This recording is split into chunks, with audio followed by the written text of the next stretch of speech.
Morning. Morning po, Mayor. Morning po, Mayor. Okay, kumusta na kayo? Ito, ayos lang po. Ayos lang? So bakit masaya kayo?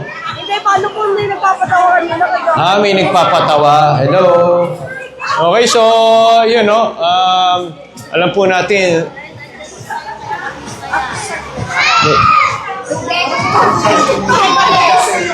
Pakita tayo yung tugtog. Background. So, alam natin yung mga nangyari po sa atin, no? Siyempre, nalulungkot po tayo na meron tayong mga kasamang na disgrasya. Okay? At yun nga, napakaraming, kahit maliit yung lugar, napakaraming naapektuhan. At yun, papasalamat rin tayo, siyempre, sa eskwelahan na pinayagan po tayo na dito tayo muna manirahan para safe tayo, no? At may tirahan tayo kagad. At nandiyan naman yung CSWD at yung lokal ng pamahalaan para tulungan kayo dun sa mga immediate na pangangailangan po natin. At yun, nandito tayo ngayon, syempre para magbigay ng konting personal ng tulong. Pagpasensya niyo na yung nakayanan natin. Alam ko, yung iba sa inyo,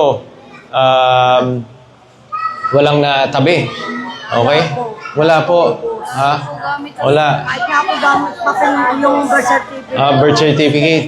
So, pati underwear. Ayun nga po yung kay panty, at saka panty. Okay. Pati panty.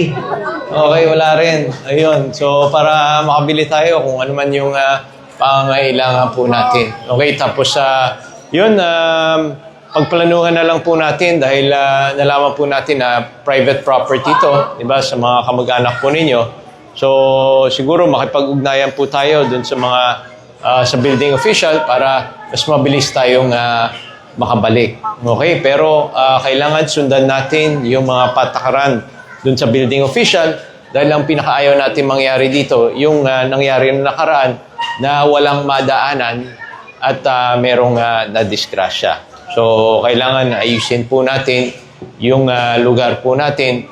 At syempre, paalala lang rin po dahil di ko alam kung tama po yung report ng BFP na kaya nagkasunog doon ay merong raw pong nagkabit ng jumper at kuryente nung pagkatapos ng nagka-brown out. So, dapat, diba, parati nating iniisip, hindi lang yung sarili po natin, kundi yung buong komunidad. Dahil bawat kilos natin, nakaka-apekto yan sa lahat ng mga kasama po natin. Okay? At bagaman na lulungkot po tayo, kahit papano, papasalamat pa rin po tayo na maraming nagmamalasakit sa atin. Siyempre, maraming bumababa po dito. Alam ko, kahapon, nandito rin si Congressman. Okay? So, dito rin yung DSWD na nagbigay rin ng food pack.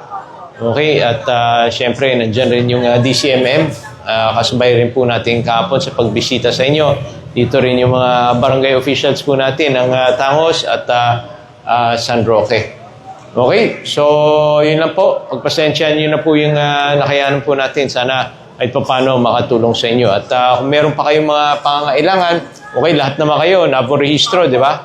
Nakarehistro naman. At yun, ma-check po natin kung ano pa yung mga pangangailangan po natin. Okay? So, dito lang muna kayo. At relax muna kayo. At merong mga karamdaman dito? Sakit? Wala?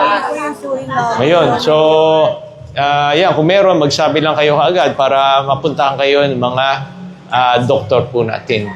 Okay, so, yun na po. Maraming salamat. Magandang tanghali. Ito lang simula, boss. Simula dyan. Hindi. Cut na. Cut na.